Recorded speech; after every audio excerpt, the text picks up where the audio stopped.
එතෙන්ට ආපු ගමන් හිතුණා හිතන් ඉන්න හොඳයි කියලා. ඊට පස්සේ ආවම හිතුණා ඉඳගත් හොඳයි. අන්න හරි. හිතුණා මේක ආපාට ටියුෂන් එක පාස් වෙයි කියලා.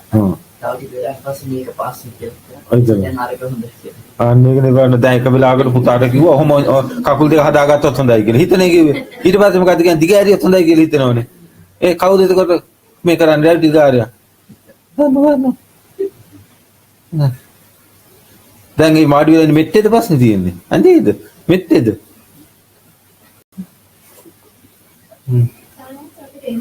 අම්මගේ අසල්ලා කියලා මේ අම්මා කියලා කියන්නේ તો මේ සකල්ලා හිටියා. ඒ සකම ඉන්න ස්වාමීන් අම්මා කොහොමද කියලා. ඔය ඉතින් ඒකනේ මං කියන්නේ ලෝලු මල්ලා කාල් මල්ලා කාලා හැදිච්ච කොටස් ඉගෙන ඔය තියෙන්නේ. ස්ත්‍රී පාංකයයි පුරුෂ පාංකයයි කියලා වෙන මේව නැහැනේ. තියෙනවද? නේ? නැහැනේ. නෑ මේ ඔයගලන් ප්‍රායෝගික උදාහරණයක් ස්ත්‍රී පාංකයයි පුරුෂ පාංකයයි කියලා වෙනව නැහැනේ. ඔය කාටක් කෑම එකයිනේ. ඊට පස්සේ ස්ත්‍රිය උනේ කොහොමද? කොහෙද ස්ත්‍රිය ඉන්නේ? මම ඔයගොල්ලෝ විඳිනේ මම මේ කියන්නේ හරිද? මේ ස්ත්‍රිය ඉන්නේ කොහෙද? කයේ නැහැනේ. මේ ස්ත්‍රී කය කියන එක කොහෙද තියෙන්නේ? එහෙනම් හාල් මල්ලක් කෙලුල් මල්ලක් ඇල්ලුවත් හරි නේද? යයි ඒ ටික කාලේ හැදිච්ච කොටස් ගන්න ඔය තියෙන්නේ. මොන පාළුවක උදාහරණ ගන්න බෑ. දැන් අධික විපාසයක් තියෙනවා කියන්නේ. දැන් වතුර වීදුරු මහතක් රටක් විතර දී කියලා ටික අඩුවෙලා. ඒක බඩ කොරේන තත්ත්වයට ආවම ඒක එපා වෙන වතුරනේ. තා ගන්න බලන්න. ඔය මේ පොඩි පුතාට මොකද ඉතින්? උදාහරණයක් කියන්නේ නැද්ද? දුකක් වෙලා නැද්ද?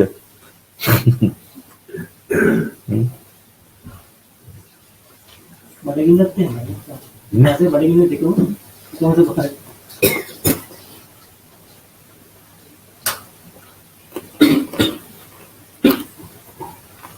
තව කෙනෙක් කියන්න බෑ නැයි මේ මෙහෙම වෙලා තියෙන්නේ මේකට.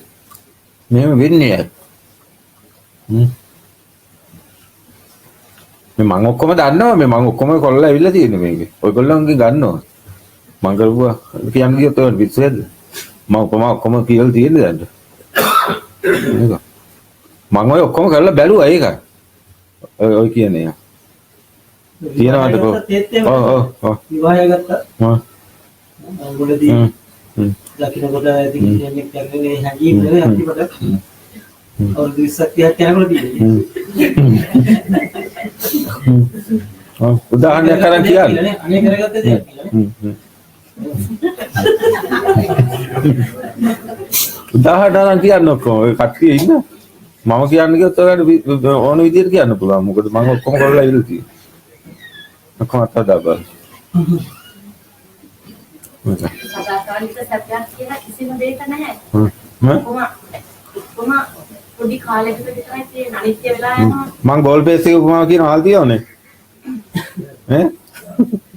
ගෝල් බේස් එකේ ඉඳන් මං අර කරන වැඩි කියන්නේ. මේ හාල් තියවනේ.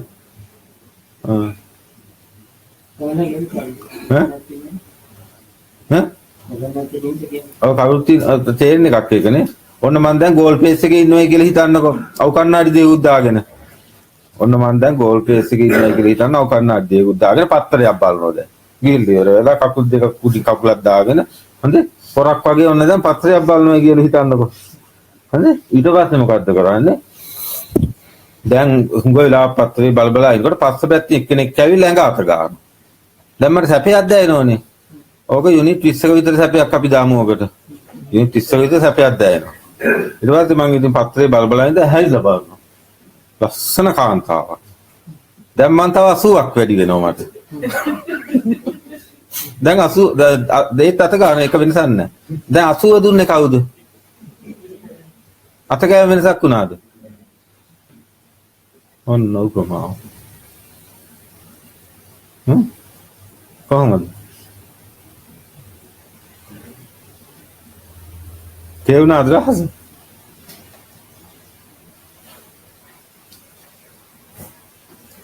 පාරේ ඉතින් හිතෙන් දාගන්න.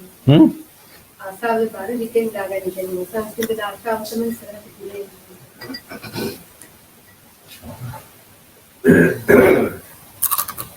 සම්මත මගේ යාළුවෙක් ළඟදී චීනට ගිහින්. චීනට ගිහින් හෝටලෙකින් කෑමක් කාලා මස් ගාවිය. හරිම රසයි. හා කියලා කාලා තියෙනවා. ඒකම රසයි. ඊට පස්සේ මේ අර වේටරින් හතිනවා මොකද්ද මස්ස කියලා. ඒ වේටර් ඉංග්‍රීසි දැයි. ඉතින් සයිකල් try කරලා Google එකකින් translate කරලා බලවලු කියන සතායි නම කිව්වලු ඒත් නේව ගන්න බැහැ. ඊට පස්සේ Google එකේ search කරලා පෙන්වලු කවුද කියලා. මේකේ මොකද්ද Google Google එකේ මස් හදලා. ඊට පස්සේ කට්ටිය වංගේ දාන්න පටන් වගේ මේව කරාලු මේ ඉතර වෙලා එයා හොඳට ඒගොල්ලෝ හොඳට රස විඳලා තිබුණේ. ඊට පස්සේ වංග දාන්න පටන් ගත්තලු මේ Google එකේ මස් කාලා තිබ්බා. තේරුණාද ඒකෙන් කිව්වේ? ඒකටම මට තව උදාහරණයක් මතක් වෙනවා ස්වාමීන් වහන්සේ. චීන ඒ වගේ අර ගොළු බෙල්ල වගේ කනවනේ. දැන් අපි කෑමක් කද්දී අපේ බත් පිඟානේ ගොළු බෙල්ලෙක් හිටියොත් අප්පිරියයි. හරිම අප්පිරියයි. ඔව්. අර ගොල්ලොන්ට ගොළු බෙල්ලෙක් ටක්දාලා ඒකම කටේ දාගන්නවා. ඒ කියන්නේ එකම ගොළු බෙල්ලා ගොළු බෙල්ලගේ වෙනසක් නැහැ. නෑ. කඩකන් හොඳටම හොඳට තියෙනවා. දැනගත් රස තමයි ඒක අපි බලන විදිය. ඔව් ඒකයි අපි. චීන මිනිස්සුන්ට ගොළු බෙල්ල හොඳයි. ඔව්. අසයි. තව කියන්න බලන්න. මේ ජීවිතේ අපිට කිසිම වින්දනයකුත් නැහැ. මේ කලකිරීමකුත් තියෙනවා. සතුටකුත් නැහැ. ඇයි හේතුව? ප්‍රශ්නාර්ථයක් කියන්න. හම්බ වෙලා නැහනේ. මොකද්ද හොයනවනේ? අර මිදි කන එක මං කියන්නේ නරියා. ඒ වගේ නේද? ඈ? ඒක නම් නියමෙට ගැලපෙන්නේ. කියන්න බලන්න ඒක. තේ කවුරු හරි ඉන්නවනම් පුළුවන්ද කියන්න. නරියා අර මේ මස් කන එක මිදි කන එක නේ. මස් කන එක.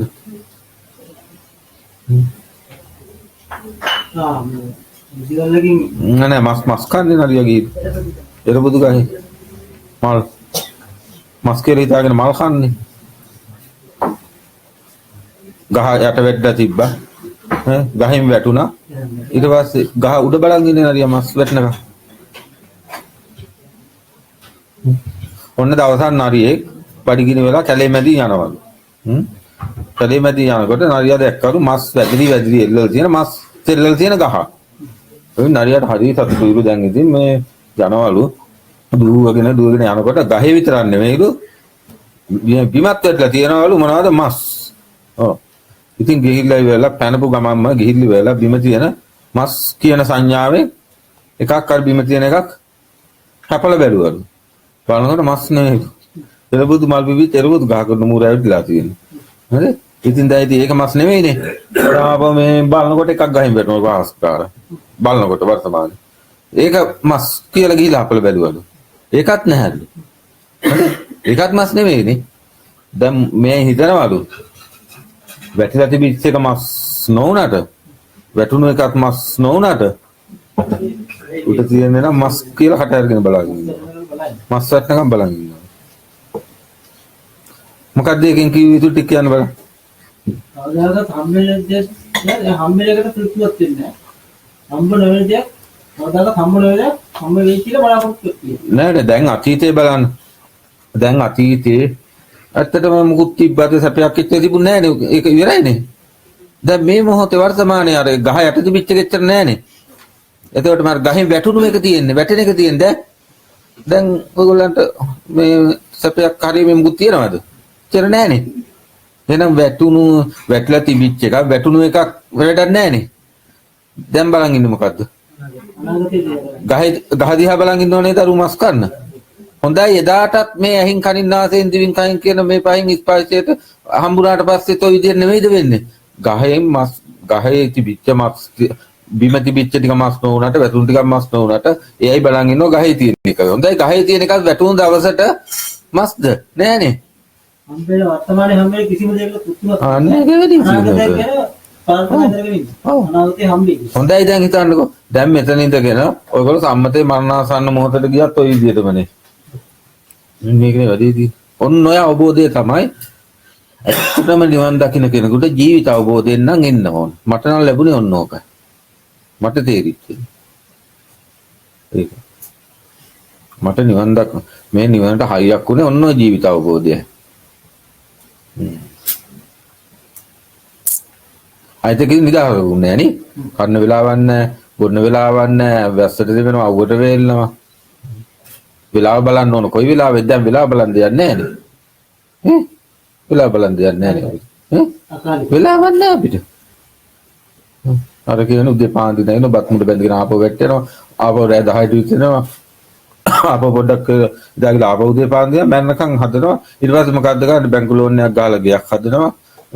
මේ බැංකු ලෝන් ගහ ගේ හදලා ඊට පස්සේ වැටේ යනවා ලෝන් එක ගාන. මැරෙනකන් වැටේ යනවා. ඊට පස්සේ බාගෙට ගේ හදපුගේ මැරෙනවා. ළමයි ටික මලකඳ ඒකේ තියෙනවා. ළමයි ටිකටත් ඒ කාර්යය නේද උණුක් කඩලා හදනවා. ඔහොම යනවා ඉතින්.